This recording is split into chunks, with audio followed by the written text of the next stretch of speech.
Damos inicio a la edición de esta semana de Síntesis y para mí es un honor contar con la presencia del licenciado Leonardo de León, quien es analista político, empresario, escritor. Bienvenido, licenciado.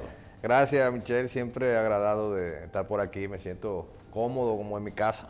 Hay que decir que es el hombre de los secretos del poder, ¿verdad?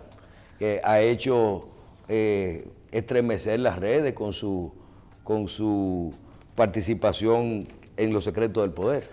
Bueno, los secretos del poder es lo que tratamos de investigar. Ese es el tema, pero claro que nadie tiene los secretos de lo que ocurre. O sea, tratamos de acercarnos. Bien. Licenciado, tenemos muchos temas, pero vamos como el espíritu del inicio de sus participaciones en nuestro programa se originaron con todos los conocimientos que usted tiene a nivel internacional. Vamos a hablar un poquito del panorama internacional. Vamos a dar una vueltecita viendo todo esto, porque con esto de la globalización ya todos los problemas mundiales son de uno. Y hay un conocimiento pleno. Recientemente hacíamos un programa y decíamos, ¿qué haríamos nosotros en otro momento si tuviéramos 10.000 o 15.000 haitianos caminando hacia cruzar la frontera? Por ejemplo, ¿qué pediríamos? ¿Qué haríamos? O por otro lado uno diría, es inhumano lo que hace Donald Trump. O sea, una cosa es ver de dónde usted ve el asunto. Iniciemos por ahí, por el tema Estados Unidos. ¿Cuánto hablamos nosotros de Donald Trump en esa campaña con usted? Usted manifestó sus opiniones y aprendimos mucho a través suyo de esa personalidad de Donald Trump. ¿Cómo usted ve su ejercicio en este momento y estas prácticas y sobre todo todavía cuenta con mucha popularidad, alrededor de 47%? Fíjate, Donald Trump es, vamos a decir como dirían en inglés los americanos, un asshole. Vamos a decir, es el típico asshole. Sin embargo, es la figura, como siempre dije, que yo entendía y se ha visto, le ha convenido a Estados Unidos por el asunto de la economía, y Estados Unidos estaba quedando rezagado en muchos aspectos. Fíjate, precisamente con China y un sinnúmero de factores, que era como que venía con un distanciamiento importante, incluso con México. El déficit comercial que tenía con México, increíblemente, 60.000, 70.000 millones de dólares, le vendía más México a Estados Unidos que Estados Unidos a México. Y esas cosas realmente han cambiado. Yo siempre he sido proamericano porque para mí Estados Unidos es nuestro principal socio comercial, y si Estados Unidos está bien, pues nosotros estamos bien. Claro. Y eso es lo que nosotros tenemos que apostar. Entonces, con el asunto de lo que tú mencionabas de las caravanas, esta es la primera vez que nosotros vemos una situación similar. Lo vimos en Europa, esas comitivas de otra manera, ¿no? Porque no eran tan formales y como tan... Y tan anunciadas, porque tan anunciadas y de una manera que se puede interpretar como un tipo de invasión.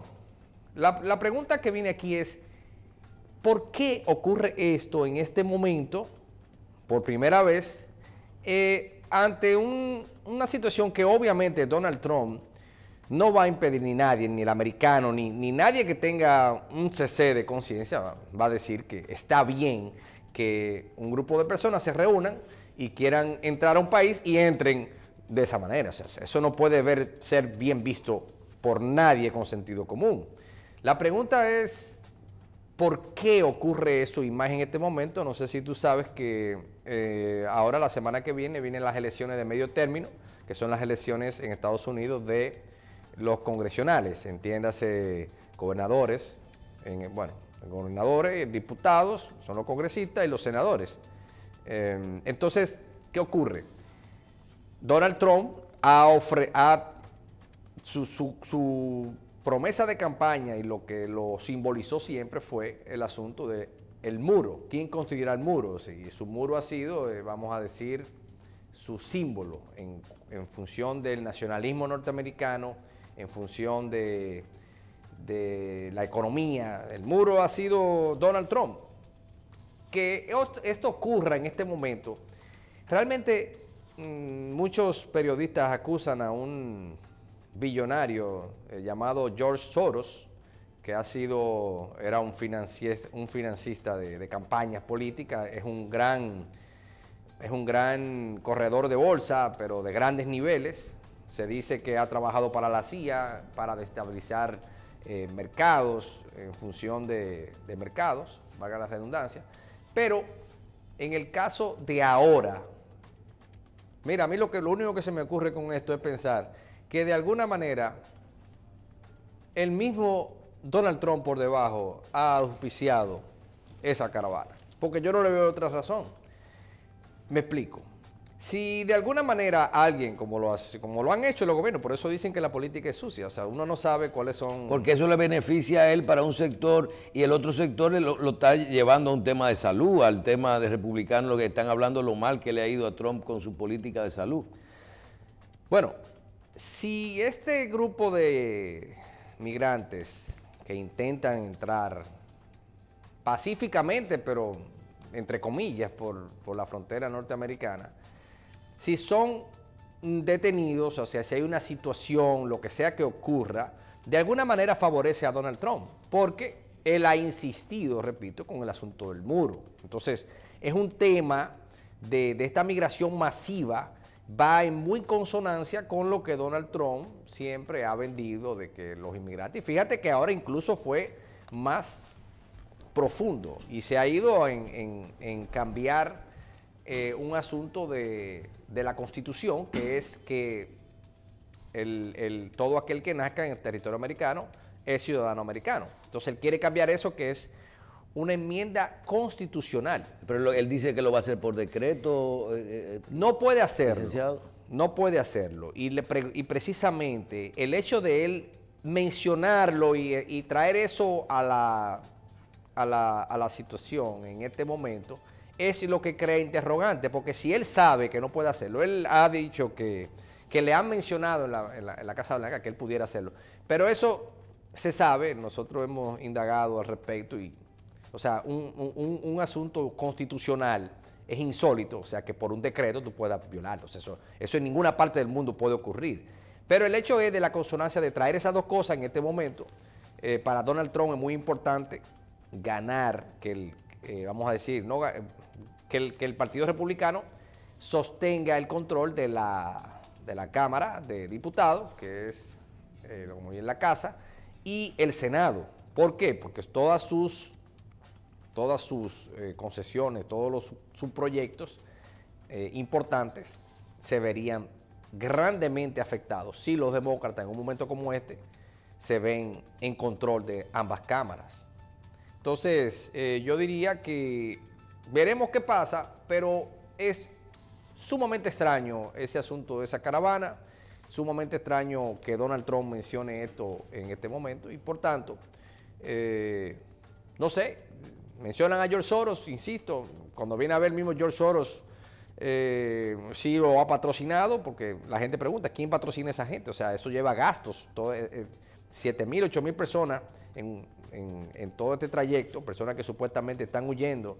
No es lo mismo, te repito, en Libia, ¿cómo se llama? En Siria, que tomaron embarcaciones de desesperación, pero en este caso esto es un asunto que lleva semanas, que conlleva toda una plataforma, una logística, porque ¿quién le da comida a esta gente? O sea, ¿cómo esta gente se moviliza? ¿Quién los mantiene? Es algo que hay que profundizar. Cuando usted menciona Estados Unidos, nuestro principal socio comercial, a nosotros tenemos que pensar en Estados Unidos. Donald Trump le ha hecho bien a la economía de los Estados Unidos con toda su posición. Al quien le interesa a ellos, están mejor económicamente. Ha mejorado y ha cambiado su relación, su balanza comercial con México, por ejemplo. Y hay un tema que yo quiero iniciarlo en este segmento, pero con relación a los Estados Unidos, que es la relación de Donald Trump con China. Más adelante hablaremos un poquito de lo que tiene que ver República Dominicana, pero ¿usted no ve como un mal manejo, como la guerra de este siglo, el tipo de guerra de este siglo es la comercial, que estamos de esa posición de Donald Trump hacia China y esos debates, aranceles, peligros en la economía? ¿Qué usted ve? Bueno, obviamente lo mismo que te comentaba al principio, el déficit en la balanza de pago, en la balanza Licenciado, comercial. ¿Donald Trump nunca está bloqueando o realmente él hace las cosas? Donald Trump es un hombre impulsivo, pero Donald Trump es un hombre exitoso. Nadie puede decir, fíjate que incluso quiso ser presidente y lo logró en la primera. O sea, todo lo que ha iniciado lo ha desarrollado y lo ha desarrollado destacándose. Entonces tú no puedes decir ni que es bruto ni que es loco, porque si no hace rato que algún sedazo de eso lo hubiese atrapado. Entonces, Donald Trump sí tiene, como todos los seres humanos, tiene un dark side, un lado se ve que es un individuo que tiene explosiones. Muchas personas que han estado con él, que han incluso escrito libros al respecto, es un hombre difícil a veces de tratar, porque es un hombre con una fuerza de su pensamiento, de sus ejecuciones, difíciles. Pero no lo podemos mirar por ahí, eso es personal y eso yo no lo puedo juzgar por ahí, yo lo puedo juzgar por sus resultados. Y si tú te fijas, en estos 2 años, o sea, el desempleo abajo, o sea, es incalculable. Sí, claro, si Donald Trump hubiese sido de una manera, hay muchas cosas que se ha buscado enemigos de gratis, que tú dirás, ¿para qué? Innecesario. El mismo caso de la prensa, de los medios. Sí, sí, definitivamente. Se va a lo personal muchas veces, innecesariamente. Cosa que, pero no vamos a medirlo por ahí, midámoslo en el aspecto económico, con el aspecto de China que tú mencionas. Bueno, el principal contrincante de Estados Unidos es China. Ya dejó de ser Rusia. Rusia está en otros aspectos, pero China es la real amenaza de los Estados Unidos, y en todo, porque ya China incluso ha iniciado carrera espacial, carrera militar. O sea, China es la gran amenaza y Estados Unidos, como es natural, como ocurriría en cualquier negocio, quisiera y quiere y necesita mantener su liderazgo económico, porque eso va a garantizar muchas cosas, o sea, todo, la supervivencia de Estados Unidos como la conocemos. Trump tiene 2 años ya en el gobierno, ¿verdad? Correcto, 2010, entró 20 de enero 2017, ahora cumple el 20 de enero, cumple del 2019. Casi 2 años.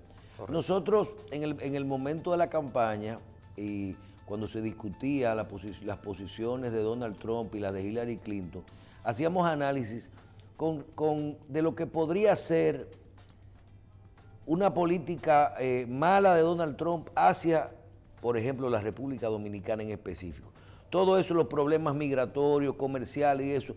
Hasta ahora, si hiciéramos una evaluación de estos, ya vamos a decir, casi 22 meses de gobierno, hasta ahora usted ve, nosotros no hemos tenido como República Dominicana mayores conflictos con los Estados Unidos o cambios en su política comercial, diplomática, o no nos ha perjudicado. No. Migratoria. Yo te lo voy a poner sencillo. Tú tienes anunciantes y si tu anunciante está bien económicamente, tiene mucho presupuesto, pues entonces tú tienes más posibilidades de venderle más anuncios. Ahora, si tus principales patrocinadores están mal económicamente, pues entonces tú vas a tener que buscar otros. Y eso es lo que pasa con Estados Unidos. Nosotros recibimos remesas. ¿Cuántos dominicanos viven en Estados Unidos? Aparte de lo que yo no lo estoy mirando en el socio comercial, en el aspecto migratorio. Yo estoy hablando de socio comercial, que no es tu principal socio comercial, porque nosotros es el país a quien más mantenemos negocios, ¿no? Ya sea de venta y de compra. Ahora, si le sumamos a eso la cantidad de dominicanos que viven en Estados Unidos, correcto, las remesas, todo lo que eso conlleva, esa microeconomía de alguna manera. Las remesas han aumentado muchísimo en República Dominicana en el último año. Claro, pero fíjate con España, cuando España cayó en la recesión que tuvo, ¿cuánto bajaron las remesas en España hacia República Dominicana? Es normal. Entonces, y regresamos de nuevo a la economía. O sea, Estados Unidos, si tiene una economía favorable, la gente puede ganar más y puede mandar más dinero para acá. Por donde quiera que tú lo mires, no ha beneficiado. Como no hubiese beneficiado si hubiese ganado Hillary Clinton. que lleva otra política, que son más socialistas, que de alguna manera tú dirás, bueno, Estados Unidos se vio una encrucijada. Yo creo que si hubiese ganado Hillary Clinton, la tendencia hubiese sido de que ella también se hubiese comportado de alguna manera con las tendencias de la política que ha hecho Trump, porque es que ya era evidente que el país estaba rezagado. Y hay un asunto aquí, aparte de todo, de orgullo nacional. Tú no quieres, tú como norteamericano, o sea, tú no quieres que otro país de surgimiento. Estuve viendo ahí hace poco el nivel de Producto Interno Bruto que ha tenido China, el crecimiento en los últimos 10 años y en los últimos 5 y en los últimos 3 ha ido un aceleramiento impresionante. Entonces, eso cuenta. Todo el mundo está compitiendo. Con su permiso, licenciado, vamos a una pausa. Regresamos inmediatamente con el licenciado Leonardo de León.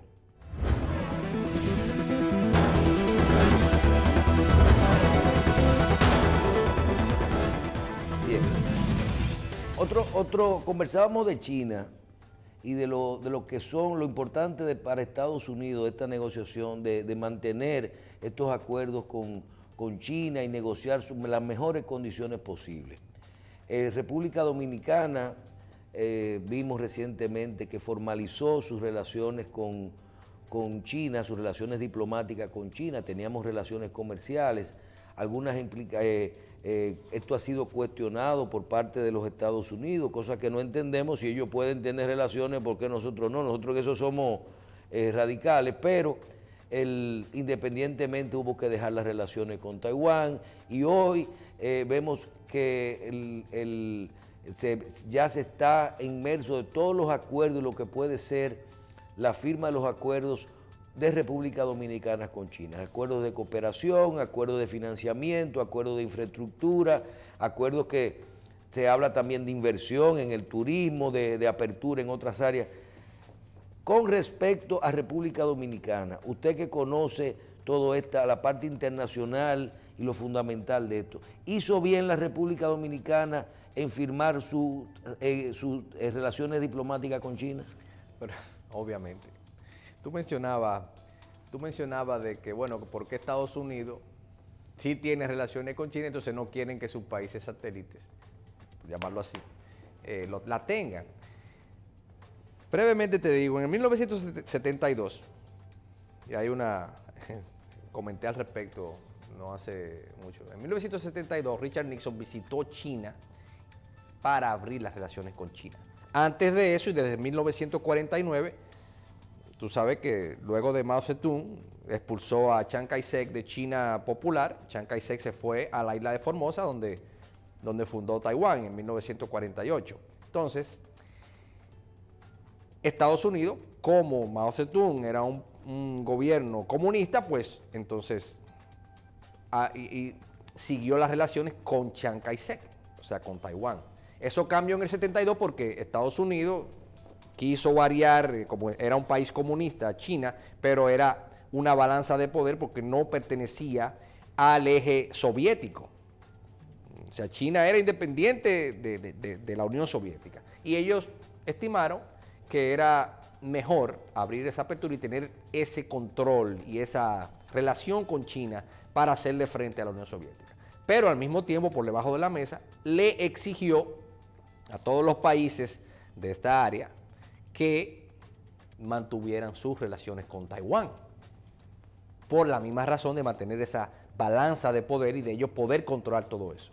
Claro que Taiwán en ese momento se convirtió en un colaborador, un cooperador de estos países, auspiciado también por Estados Unidos, y eso es lo que hemos visto hasta ahora. Si tú te fijas, todos los políticos de República Dominicana de cierto nivel, militares, han ido invitados a Taiwán, han ido invitados con todo, y cuando llegan allá lo trataban como reyes. O sea, una manera de mantener ese control. Sin embargo, República Dominicana, con el mismo surgimiento que ha tenido China, no te puedo decir a ti que hace 20 años hubiese sido adecuado abrir relaciones con China Popular. No, porque ¿para qué? No existía. Incluso ni siquiera hace 5 años, yo te diría.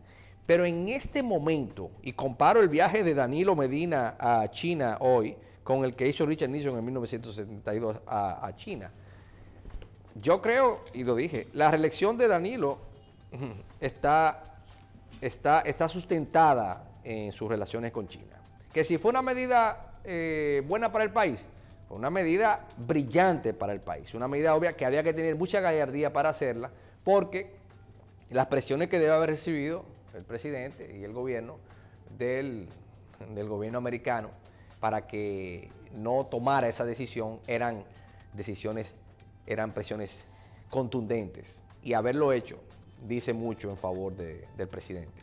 Ahora bien, haber ido ahora es también, como te digo, yo lo simbolizo con su reelección, porque la economía realmente ¿Usted cree se va a ver se va a favorecer tanto la economía? Estos acuerdos no es préstamo que vamos a tener nada más, realmente tenemos un potencial grande en turismo, en empleo y todo esto con China. Pero fíjate, se habla ahora mismo, por ejemplo, el coco.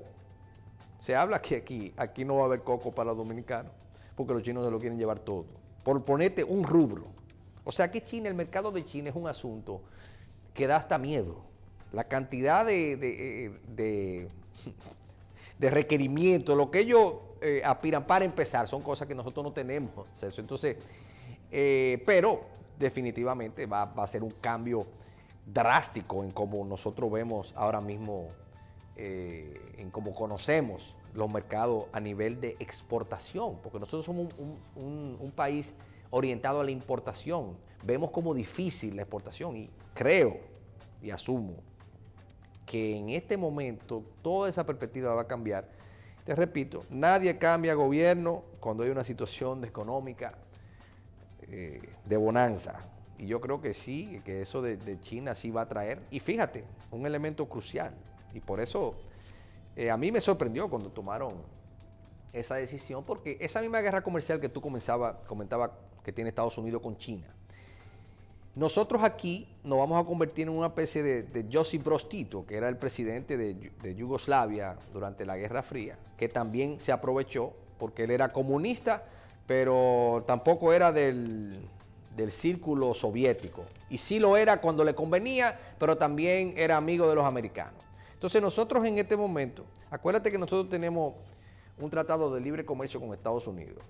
Entonces, esa guerra comercial donde se le han impuesto aranceles a China para productos entrada de Estados Unidos, tú puedes estar seguro que se ha contemplado la idea de que China produzca aquí para exportar a Estados Unidos, donde no tendría esos aranceles. Claro que es una asociación de lo que se denomina joint venture con empresas dominicanas, lo cual nos favorecería por donde quiera que tú lo mires. O sea que esto de China, en conclusión, es la bandera de la reelección de Danilo. Por eso yo intuyo que él ha mencionado de que para marzo él es que va a dar su veredicto al respecto. Lo cual no quiere decir que yo esté de acuerdo. Estoy diciendo los hechos de lo que... No, claro, y eso a ti te ha funcionado siempre. Tú siempre has dicho lo que tú crees y lo que tú quieres otra cosa. Sí, pero, exactamente. Pero, o sea, y hay que reconocerlo, te repito, o sea, porque realmente haberlo hecho con las presiones que se vio, fíjate, cuando un gobierno como el de Estados Unidos, el tipo de presiones que te hace son contundentes y en todos los aspectos. Y cuando tú estás dispuesto a pasar eso por alto y realmente tomar esa decisión que favorece al país, bueno, no me desagrada para nada. Proceso Brasil. Nosotros ya vemos que ya Brasil tiene su presidente, acaba de designar, parece ser que su ministro de Justicia va a ser el juez que manejaba el caso de Odebrecht, Lavallato, y el presidente Lula está en la cárcel. El proceso avanzó con el tiempo, avanzó en lo nacional en Brasil y a nivel con respecto a los otros países. Hay mucho que ha ido caminando, en Estados Unidos no pasó nada, ya Panamá anunció que la segunda línea del metro de Panamá la va a hacer, va a ser Odebrecht ahora, inicia el otro que lo han habilitado. ¿Cómo tú ves este proceso, lo que es la globalización de la corrupción, los intereses, lo importante de cuando los países han cambiado la bandera diplomática, la acompañan ahora de lo comercial? Porque cuando tú ves que Donald Trump defiende un acuerdo de la compra de un avión, o los Estados Unidos, el problema económico ya lo manejan los gobiernos. Y esto comenzó todo con una relación con Brasil, donde Lula andaba con Odebrecht bajo el brazo, o sea, tratando de que su país vendiera.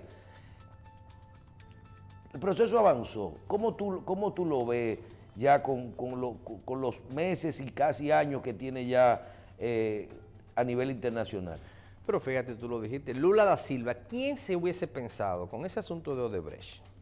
Que yo he dicho, el que veía el esquema Odebrecht, cómo se le planteaba a los gobiernos y a los ministros, mire, ahí caía cualquiera. Porque eso no era como la gente lo cree ahora, que viene un tipo con un maletín, mira, vamos a sobornarte, aquí está este dinero. Eso no es así, eso no era así. Eso era un esquema perfecto, avalado, como tú lo dijiste, por el presidente de Brasil. Brasil, tú vas a Brasil y tú, el que no ha estado ahí, se encuentra con este monstruo. Tú dices, wow, pero esto es otro Estados Unidos. A nivel de grandeza y a nivel de poderío, Brasil es una potencia. Cuando tú ves que el presidente de ese país te está avalando un proyecto, nadie se hubiese imaginado que ese asunto de Odebrecht iba a caer así. Nadie se hubiese imaginado eso. Fíjate que Keiko Fujimori está presa también, de Perú. Tú dirás, wow, Kissinger, el presidente tuvo que renunciar, el presidente de Perú, todo por el asunto de Odebrecht. Entonces, el mundo realmente Kuczynski se ha beneficiado de esa explosión que hubo, de ese derroche de corrupción, que déjame decirte, no es la primera vez que pasaba. Eso ocurre aquí mismo. La gente cree que el único caso de corrupción es el de Odebrecht, pero por favor. Lo que hizo Odebrecht fue esquematizarlo. O sea, lo que vimos con Odebrecht es cómo funciona. Pero eso funciona del mismo modo de hace 50 años. ¿Cómo es que los diputados, los senadores, no solamente aquí, sino en toda América Latina? Y en Estados Unidos. Bueno, incluso. ¿Cómo es que aspiran gastar en unas elecciones, en una campaña, más de lo que van a ganar en 4 años? O sea, y tú lo ves bollante. El que es diputado se sabe que está, como dice popularmente, guisando. Entonces, ¿por qué? ¿Por el sueldo que ganan? ¿Por el barrilito? No, es precisamente por esas concesiones. Cuando aprueban un préstamo, cuando aprueban una concesión, le pasan un dinero por debajo de la mesa. Eso es así. Entonces, lo que pasó con Odebrecht es que eso se desenmascaró y que la gente vio cómo funciona. Eso es todo. O por ejemplo, si los tucanos no hubieran sido brasileños, hubieran sido americanos, a lo mejor no tuvieran tanto problema, independientemente de los sobornos o no, porque lo que pasa es que con los americanos no hay vida, como dicen. Porque a veces no hay vida en algunos sentidos, porque hay mucho. Odebrecht utilizó algunos representantes dominicanos para hacer lo mismo en obras que no eran federales en Estados Unidos, y eso se dio. Sí, pero allá las multas, acuérdate que hay una ley de 1979 que la mencionamos aquí. Porque allá hay régimen de consecuencias. O sea, la empresa que se demuestre que sobornó para conseguir, empresa norteamericana, por eso Odebrecht tuvo que pagar las multas en Estados Unidos. Porque se inventaron el mecanismo, ellos tenían un mecanismo por algo. Yo recuerdo, licenciado, aquí hubo una época que se decía que los sobornos en Puerto Rico, ¿usted sabe cómo se pagaban? Con una villa en Punta Cana. Porque no podían tener los sobornos en Puerto Rico, que sabemos que tiene todo lo que es la sombrilla de la ley americana, se pagaban con una villa en Punta Cana.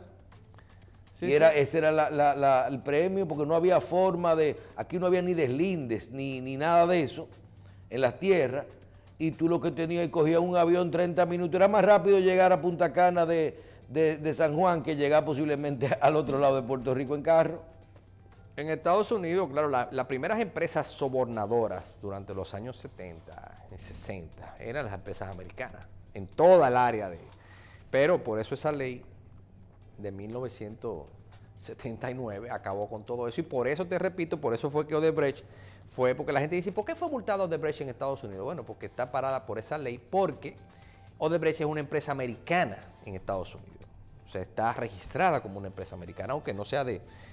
para operar en Estados Unidos tiene que estar regida por la Unión. Cuando la gente entienda a largo plazo cómo funcionan las cosas y lo que es la política, la opinión pública, las redes, lo que posiblemente hay corrupción o donde no hay corrupción, cuando tú dices, ¿qué por ciento de Punta Catalina es americano?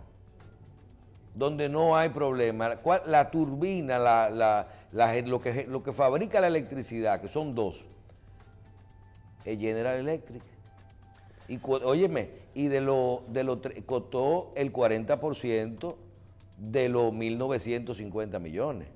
Tú coges un ejemplo, uno solo. El carbón hoy, la licitación y todo lo que tú quieras, lo está vendiendo Estados Unidos. Bueno, eso fue una medida, yo me imagino que para eso, que eso fue...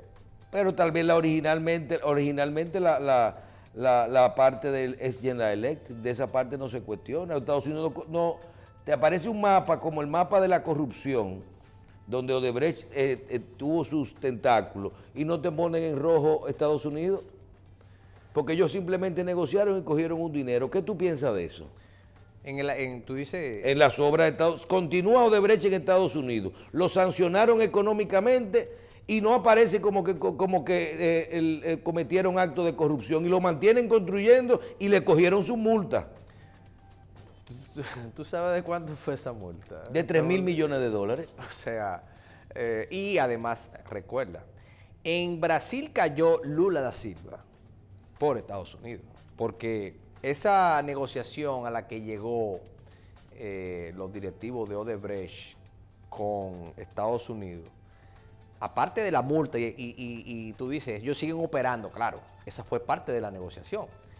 Pero lo principal aquí era que ellos se convirtieran en testigos de cómo funcionaba el asunto. Porque, déjame decirte, incluso lo del lavajato en Brasil no hubiese ocurrido si Estados Unidos no está detrás con todas estas pruebas y con esta pistola apuntándole a Marcelo Odebrecht con el asunto de... Porque según las leyes, si hubiese sido,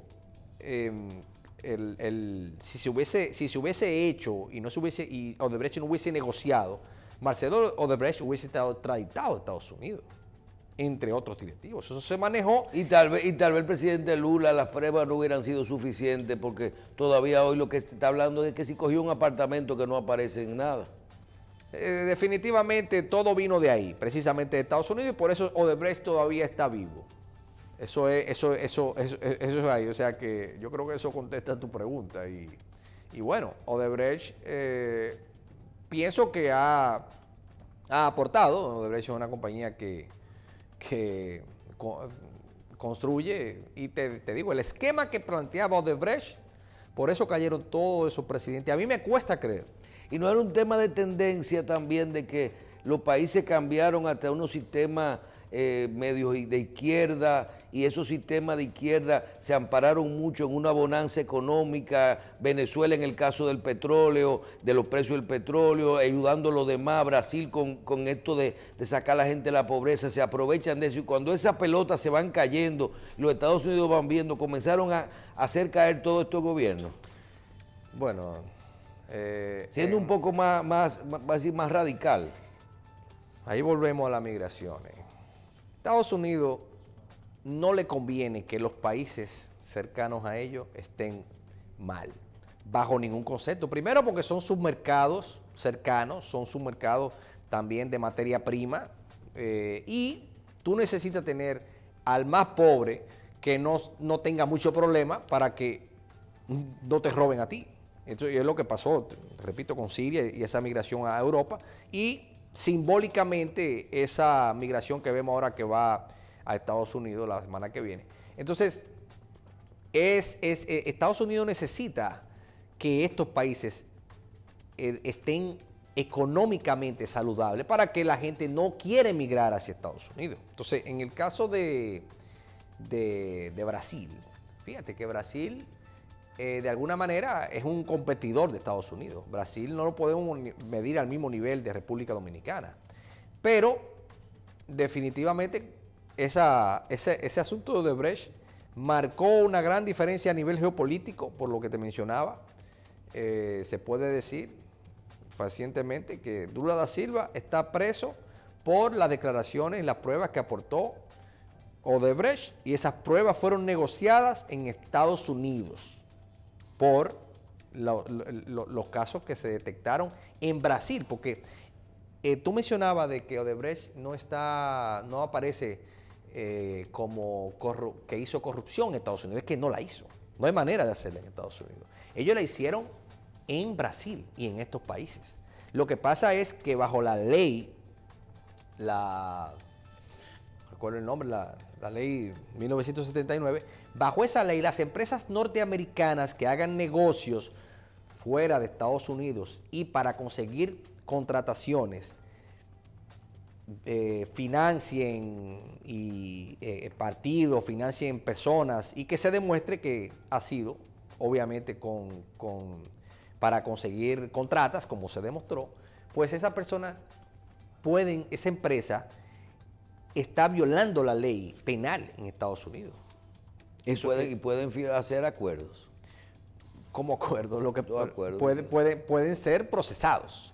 Por eso, te repito, por eso cayó todos estos presidentes y todos los políticos que hemos visto, y cómo eso también aquí incluso ha trascendido. Licenciado, nos equivocamos usted y yo con el tema de Maduro, no me pasaba por la cabeza, y creo que a usted tampoco, por lo que recuerdo, que esa vejiga iba a esperar a tomar tanto aire, iba a aguantar tanto tiempo. El caso de Maduro es un caso que ha violado la ley de la historia y la ley porque fíjate, como te mencionaba ahorita, así como te digo, cuando la economía está bien, fíjate que cuando Hipólito, cuando los primeros 2 años, cuando todavía no había explotado nada, todo el mundo le celebraba los chistes. Después de los otros 2 años, ya nadie estaba para chistes. Y lo mismo ocurrió en la Revolución Francesa, la Revolución Rusa. Las grandes manifestaciones mundiales han ocurrido por la economía. En Venezuela, cuando nosotros vemos el nivel de deterioro económico que hay, con un presidente volátil, irracional, un pueblo inconforme, tú dirás, wow, pero es extraño, realmente. Pero insisto, le va a llegar su momento y sorprendentemente puede ocurrir en cualquier momento, porque es que está en plena violación a la ley universal. ¿Tú crees que los Estados Unidos eventualmente podrían invadir Venezuela? No creo. En esta época ni le interesa, ni hay condiciones para ello. O sea, ¿para qué? O sea, no, eso no va a ocurrir. Estados Unidos sí puede, como siempre se ha hecho, por medio de la CIA, por debajo, apoyar revolucionarios. Y fíjate que hasta eso se maneja con delicadeza. Venezuela sigue siendo uno de los principales, no sé si sabías, uno de los principales, o sea, Estados Unidos es uno de los grandes compradores de Venezuela, de petróleo. Oh, sí. Y eso no lo han cambiado. No lo han cambiado. Estados Unidos coge y deja, envía señales, lo que a veces se dice un presidente por arriba, luego se maneja de otra manera por debajo. O sea que Venezuela,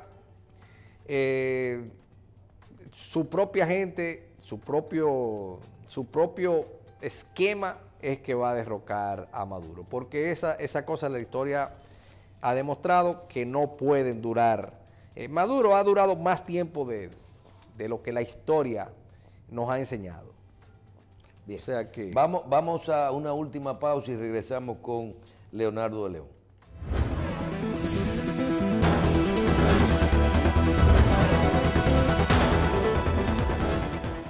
Tenemos que entrar a hablar de República Dominicana necesariamente. Hay temas que usted ha hecho suyo y creo que ahora más que nunca podemos revisar de nuevo propuestas como la suya de categorizar el voto. Recuerdo que hablamos de ella, estaba revisando y usted vuelve a hablar de ella. ¿De qué se trata todo esto? Ahora que hay primarias abiertas, cerradas, 29 candidatos a la presidencia, reelección, no reelección, ¿qué es categorizar el voto?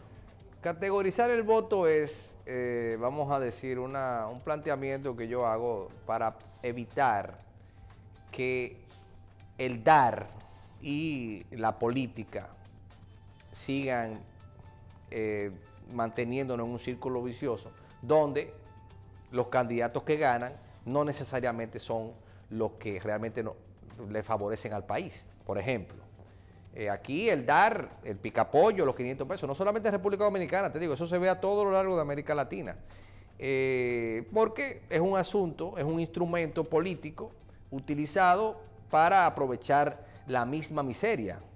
A una gente que le ofrecen el día de las elecciones 1.000 pesos, 1.500 pesos, un picapollo también, un pote de romo, ese individuo dirá, bueno, como quiera, yo voy a votar, o sea, no le importa, o sea, no hay conciencia. Entonces, ahí prevalece un asunto de que quien da para llegar, llega para servirse. Entonces, ¿cómo tú cambiar en un país donde hay un alto grado de analfabetismo? Y cuando digo analfabetismo, hay gente que quizás sepa leer y escribir, pero los niveles educativos y de conciencia son bastante bajos. Entonces nosotros tenemos que crear lo que yo llamaría una revolución cultural, basada, empezando con el voto. Si se categoriza el voto, entiéndase, una persona que considera analfabeto porque no ha terminado el bachiller, su voto valdría un voto como es actualmente, ¿verdad?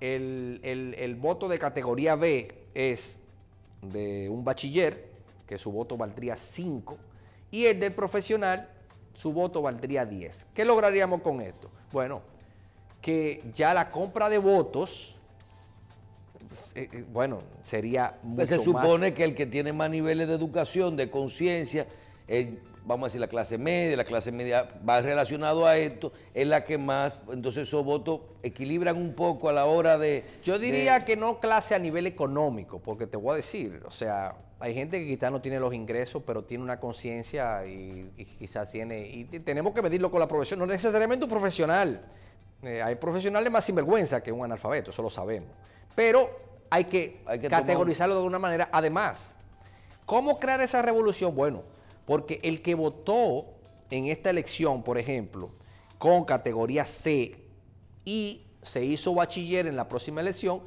va a tener entonces categoría B y va a poder votar. Entonces hay un incentivo adicional y hay un incentivo adicional para que los candidatos eleven su propuesta. Porque ese asunto de un musicón a esta altura del juego, en el siglo XXI, de una regaladera de cosas, o sea, ¿de dónde sale ese dinero? Hay un sinnúmero de interrogantes, un sinnúmero de cosas. Y cuando tú ves, o sea, ¿a quién elegimos? Por eso dijo un sabio hace mucho tiempo, los pueblos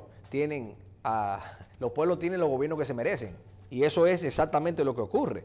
Cuando nosotros vemos a un candidato que regala para llegar, es un candidato que no puede, no es el mejor candidato para el país, o sea, definitivamente. O sea, el mejor candidato debe ser aquel que hace propuestas realmente para el país, aunque no necesariamente sean populares. Porque fíjate eso de categorizar los votos, eso lo digo yo no soy político, pero tú no vas a oír a ninguno de los candidatos proponiendo eso, no lo proponen. ¿Por qué? Porque no son candidatos revolucionarios, ninguno tienen realmente, no sé, piensan en el momento, no están dispuestos a realmente a liderar una revolución de esta magnitud.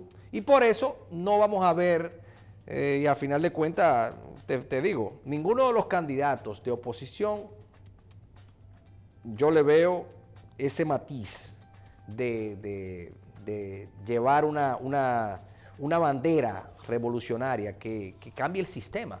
Los mismos partidos políticos, tú dirás, nosotros estamos monopolizados por los partidos políticos porque nosotros estamos sujetos a un menú de opciones que ellos nos imponen. Si ¿quiénes son los candidatos? Ah, bueno, que de tal partido fulano, entonces nosotros tenemos que elegir entre ellos. No debería de ser así. Debería haber candidatos independientes que reúnan ciertas cualidades. Por ejemplo, bueno, un candidato independiente a la presidencia que reúna 10.000 firmas y que pueda reunir, por ejemplo, 5 millones de pesos sin que vengan de su propio pecunio, sino que esté claro, ¿no?, que de dónde provino el dinero y que tenga ese requisito para ser candidato independiente, por ejemplo. Eso debería pasar, pero los partidos no lo permiten. Nosotros tenemos que financiar a los partidos políticos. ¿Y qué aportan los partidos políticos a final de cuentas? Yo vi a un señor en un helicóptero que fue a dar un pésame el otro día, ¿verdad? Usted ve lo que nos cuestan los partidos, los sueldos que ganan. Eso es lo que nosotros tenemos, aparte de todo, que financiar. Los partidos políticos. Los partidos políticos es un esquema que está destinado a desaparecer, porque va en contra de la conciencia, va en contra de la lógica, porque que a final de cuentas es un tipo de dictadura. Incluso para los mismos miembros de sus partidos tienen un nivel de dictadura y no debería ser así. Fíjate que ahora mismo cualquiera tiene una camarita y cualquiera te saca lo que sea. Hay una independencia de la información, hay una democratización de la información y eso no se ha repercutido directamente con, por ejemplo, el esquema de partido político y eso de las votaciones. En esta altura del juego, eso es la fundita de Balaguer, que luego la hemos visto ascender y evolucionar, la misma fundita ahora se da en otros aspectos y no puede ser. ¿Cómo tú ves el panorama, por ejemplo, la oposición hacia los candidatos que ya se postulan para la presidencia de la República, que están en la oposición? Tú tienes hoy a Ramfis Domínguez Trujillo siendo candidato a la presidencia, tienes el PRM organizado, un poco más organizado que el proceso pasado, con 2 tremendos candidatos hasta ahora, o 3. ¿Cómo tú ves el proceso de los candidatos que quieren ser presidentes, que no son del PLD? ¿Cuáles son sus propuestas? Porque lo que te va a determinar son sus propuestas. No, que un cambio ¿de qué? Yo no quiero cambiar a mi esposa. ¿Por qué? Porque yo quiero cambiar a mi esposa. O sea, el cambio viene cuando tú tienes una necesidad, pero el cambio viene a cambio de qué. O sea, yo quiero cambiar ¿para qué? O sea, ¿qué tú me estás proporcionando? ¿Un cambio simplemente? No, yo te voy a decir una cosa. La tendencia mundial, la mía personal, yo te digo a ti, yo prefiero quedarme con el que está, si el cambio no me está proporcionando algo realmente contundente. Porque si lo que yo voy a cambiar es de caras, a ver caras nuevas, para que me vengan 4 años a decir entonces, no, que el culpable fue fulano, 4 años con el mismo asunto, con cara nueva, para que estos entonces que aspiran, que son lo mismo, porque al final de cuentas, el PLD, el PRM, ¿cuál es la diferencia? ¿Cuál es su ideología? ¿Cuál es la ideología del PLD? ¿Existe eso? ¿Cuál es la ideología del PRM? ¿Existe? Yo no le veo ninguna ideología, eso no existe. Esos son partidos, esos son como partidos.